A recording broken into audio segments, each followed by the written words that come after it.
Assalamualaikum warahmatullahi wabarakatuh.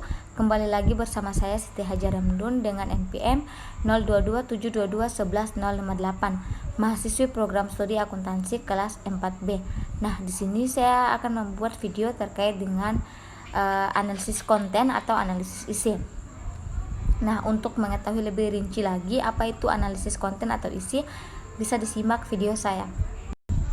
Analisis konten atau isi ini biasanya tersedia dalam analisis kualitatif. Analisis isi atau konten dapat digunakan untuk menganalisis semua bentuk komunikasi, baik surat kabar, berita radio, iklan televisi, maupun semua bahan-bahan dokumentasi yang lain.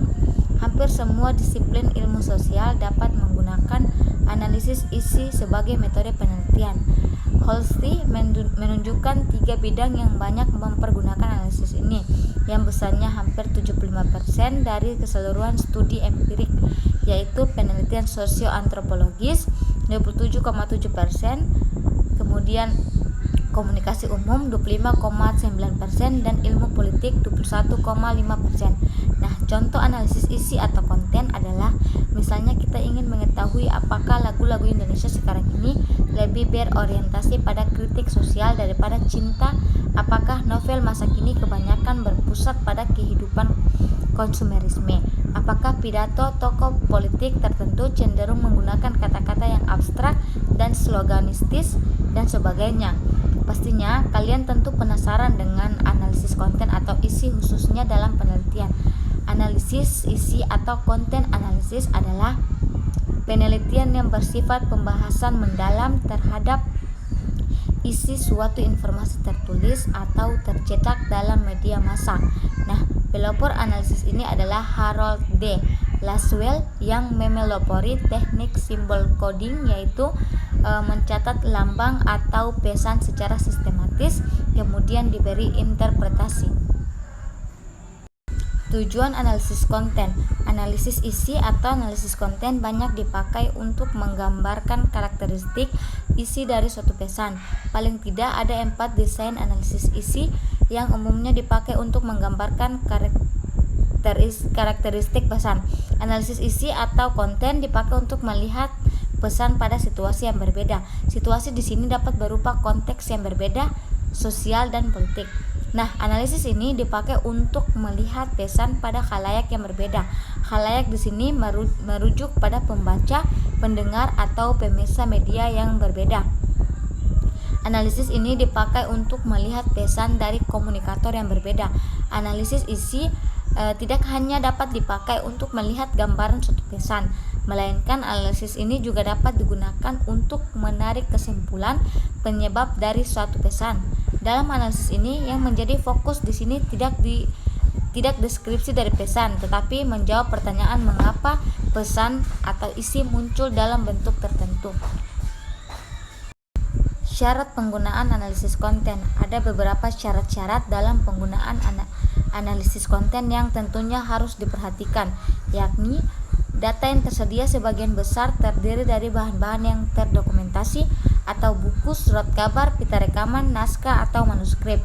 Kemudian ada keterangan pelengkap atau kerangka teori tertentu yang menerangkan tentang dan sebagai metode pendekatan terhadap data tersebut.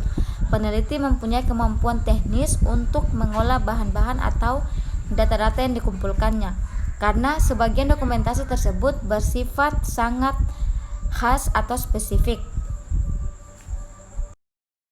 Contoh analisis konten.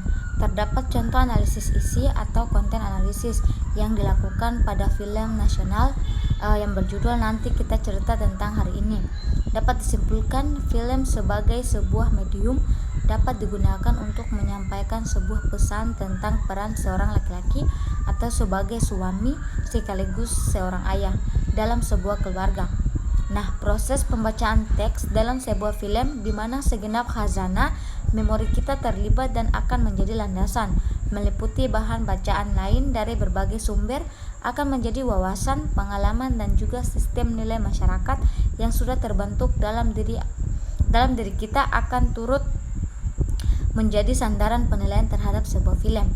Nah, pembacaan teks dalam cerita film nanti kita cerita tentang hari ini, cukup tergambarkan dominannya peran sang ayah atau laki-laki sebagai seorang suami sekaligus ayah anak-anaknya, begitu dominan dan memegang otoritas penuh dalam keluarga, seperti pemahaman patriarki dalam masyarakat tradisional. Nah, di mana seorang laki-laki king of the rule yang menentukan sikap boleh atau tidaknya bagi setiap anggota keluarga dalam menghadapi permasalahan. Namun sesuai perkembangan baik secara teknologi dan peradaban manusia saat ini, pandangan patriarki menurut Kamus Besar Bahasa Indonesia sebagai perilaku mengutamakan laki-laki daripada perempuan dalam masyarakat atau kelompok sosial tertentu, digugat dan dipertanyakan seiring perubahan yang berjalan dan meninjau ulang hubungan atau interaksi dan relasi yang sudah ada dan memperbaikinya agar lebih terkoneksi dengan dinamika yang terjadi saat ini. Analisis isi atau analisis konten adalah sebuah teknik yang digunakan untuk menganalisis dan memahami teks.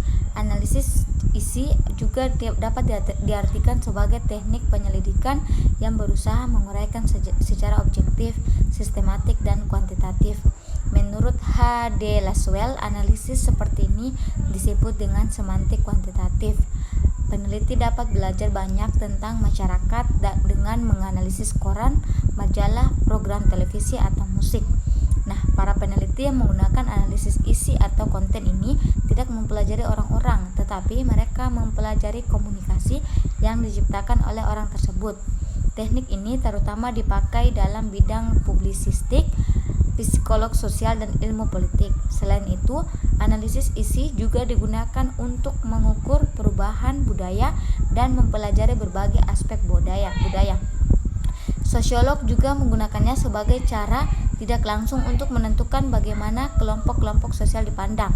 Misalnya, mereka akan meneliti bagaimana orang Amerika Afrika digambarkan dalam acara televisi atau bagaimana perempuan digambarkan dalam iklan tersebut. Ya, mungkin itu saja penjelasan dari saya terkait dengan analisis konten atau analisis isi, yakni yang di dalamnya terdapat apa itu analisis konten, tujuan analisis konten, dan juga contoh analisis konten. Semoga penjelasan dari saya dapat dipahami oleh teman-teman dan juga para penonton dan para pendengar. Kurang dan lebihnya saya mohon maaf. Billahi taufiq wal hidayah. Wassalamualaikum warahmatullahi wabarakatuh.